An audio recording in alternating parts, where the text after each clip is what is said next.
Bonjour, bonjour, bienvenue au Capsule Info Accès Physio.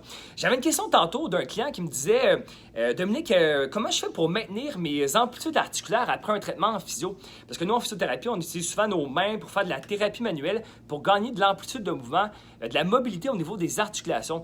Et j'aimerais ça prendre un cas, un exemple de cas, par exemple, pour une capsulite rétractile. Donc, une capsulite, c'est au niveau de l'épaule. Tous les mouvements sont raides lorsqu'on a une capsulite à l'épaule. Et je vais prendre l'exemple de l'abduction de l'épaule. L'abduction, c'est faire ce mouvement-là comme ça. C'est un mouvement qui est très, très raide en présence d'une capsulite à l'épaule. Puis souvent, dans une capsulite, par exemple, ça peut monter vraiment pas beaucoup après cette hauteur-là, par exemple. Nous, en physio, on peut faire des glissements articulaires, des glissements inférieurs, par exemple, au niveau de l'articulation gléno-humérale, c'est au niveau de la tête humérale, ici au niveau de l'épaule, faire des tractions pour dégager l'amplitude pour gagner de l'amplitude articulaire. Puis justement, avec nos traitements, on gagne de l'amplitude articulaire et c'est important de faire certains exercices pour réapprendre le corps, le cerveau, que les amplitudes articulaires sont regagnées pour ne pas les perdre après un traitement, par exemple.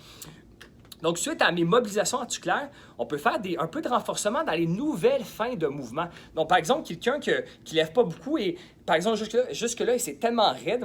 Et là, on peut faire des mobilisations et après quelques séances, par exemple, on peut gagner de la mobilité articulaire.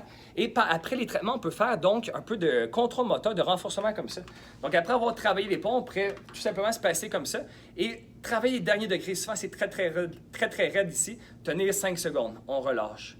On lève un petit peu de tenir 5 secondes. Donc, on vient forcer dans la nouvelle amplitude articulaire. Il faut faire attention pour qu'il y ait de compensation comme ça.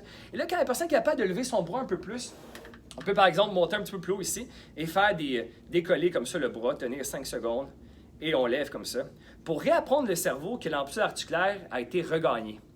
Et voilà pour la capsule d'aujourd'hui. Merci et à une prochaine capsule.